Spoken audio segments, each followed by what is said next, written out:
ইন্দিরা গান্ধীর প্রতি সুনীল গঙ্গোপাধ্যায়।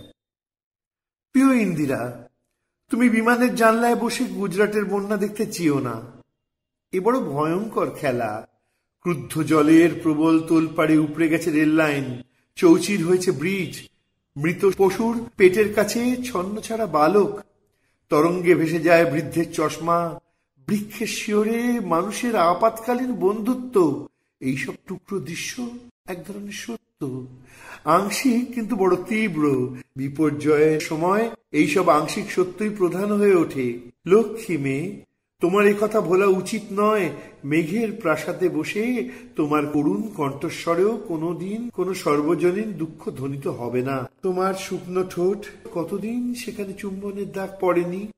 চোখের নিচে গভীর কারো ক্লান্তি, ব্যর্থ প্রেমিকার মতো চিবুকের রেখা।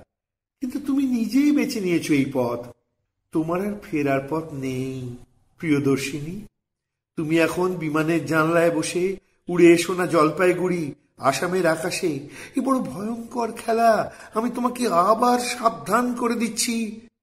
উঁচু থেকে তুমি দেখতে পাও মাইলের পর মাইল শূন্যতা, প্রকৃতির নিয়ম ও নিয়মহীনতার সর্বনাশা মহিমা। নতুন জলের প্রবাহ, তেজি স্রোত, যেন মেঘলা আকাশ উল্টো হয়ে শুয়ে আছে পৃথিবীতে। মাঝে মাঝে দ্বীপের মতো বাড়ি, কাণ্ডহীন গাছের পল্লবিত মাথা। ইন্দিরা, তখন সেই বন্যার দৃশ্য দেখেও একদিন তোমার মুখ ফসকে বেরিয়ে যেতে পারে, বাহ কি সুন্দর।